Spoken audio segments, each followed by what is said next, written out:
Hey, what's up guys? This is Anthony from Anthony's Customs, and for this review, we are looking at the NECA Alien vs. Predator Temple Guard Predator. Now, this is one of those figures where when I opened it, I actually said to myself out loud, oh shit, that's a lot of stuff. I was not expecting this thing to come with that much stuff for the price point. He's loaded with paint, loaded with sculpt, loaded with accessories, and he's a fairly large figure. Now, I know they do reuse a lot of parts for the Predator figures, that I understand, but you're still getting way more than what you're paying for. Frankly, I don't understand how NECA makes money doing that, but I do love them for it. I love that they are willing to make a smaller profit and give us more for our money than basically any other company out there. So this guy's pretty awesome. So let's get him off the stand and take a closer look. This guy stands just under 9 inches tall, about 8 3/4, even a little bit more than that maybe, which makes him just about 22.5 centimeters, so definitely some size. And as you can see, he's loaded with sculpt work. Every part of him is sculpted, the little mesh going around his body, the texturing on the skin, the armor, everything is sculpted. Very, very cool. And it's all painted to match. I love that these guys are just loaded with detail. Now, before we get into the figure anymore, let's talk accessories. The first accessory is the little backpack thing that holds the gun, which has a little sliding feature. You can see the groove that allows it to move forward and back. And then we have a hinge and a ball peg that holds the blaster itself. So that's very cool. We have 4 different blades that can go into the underarm blade holder thingies. We have the oversized ones, and then we have the normal sized ones. We have the 2 normal claw things that come out on his right side. We have the throwing star thing. We have the knife. We have the collapsed spear and the long spear, and they can both clip onto the back if you want to. And then on top of all of that, we have bonus skulls and things which can hang on his little necklace thingy. So he's just loaded with stuff. I love it. Very, very cool to get all of those different pieces in there. I was not expecting all of that, and I was very happy when I saw it. As far as articulation goes on this guy, the head is on a double ball peg. You can move it around pretty well, surprisingly well, given that he has all of these dreads and things. They are individually sculpted and soft plastic, so they actually don't get in the way that much. It's not too much of a problem unless you're trying to turn this way.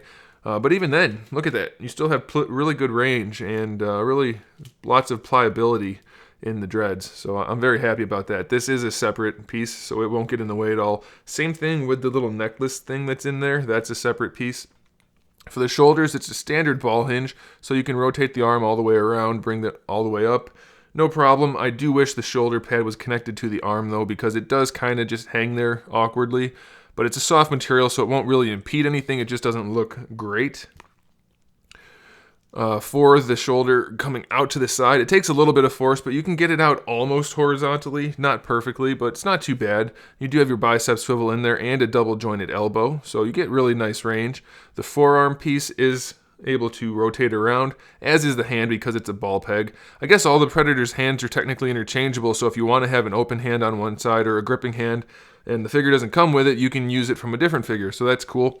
This thing opens up. I guess it does on the Ghost Predator too, and I just didn't mention it. I might have forgotten that, but that's really cool that they added that feature at this scale. Lots of cool stuff going on. We have a double ball peg for the torso. It's very stiff though. I can't seem to get it to go very far back. It only goes a little bit forward, so you don't get a ton of range. Doesn't really want to go side to side either. It's mostly just going to rotate, as far as I can tell. For the lower torso, I guess it's also a ball peg. I'm not sure if it's actually a ball peg or it just has a little bit of play in it, but it also really just only rotates. And some of that is just because it's connected here. And that's a soft material, but it will impede the articulation a little bit. And that might be why I can't get the top to do much. I suppose it's okay, the Predators don't need to be in crazy dynamic poses, but it's worth noting that it can't really move that much. For the hips, you have your standard ball hinge hips, which come all the way out to the side, farther than pretty much anything else from a domestic company these days, so that's really cool. Very nice range there. They come all the way forward. They are limited a little bit, but you can still see it's about 90. It's a little bit shy, maybe 80 degrees. You have your thigh swivel underneath all of that, so that's good. You have your double jointed knee, which looks awkward at first, but then once you actually pose it, it's not so bad. It's a little bit bulky. Could definitely be a little sleeker, I think, but it's not too bad. I think it's okay. And technically it'll rotate up there, and I think it might rotate down here too. doesn't really want to go. So maybe not. Maybe it only rotates at the top, but you don't really need that. It's just a function of the construction.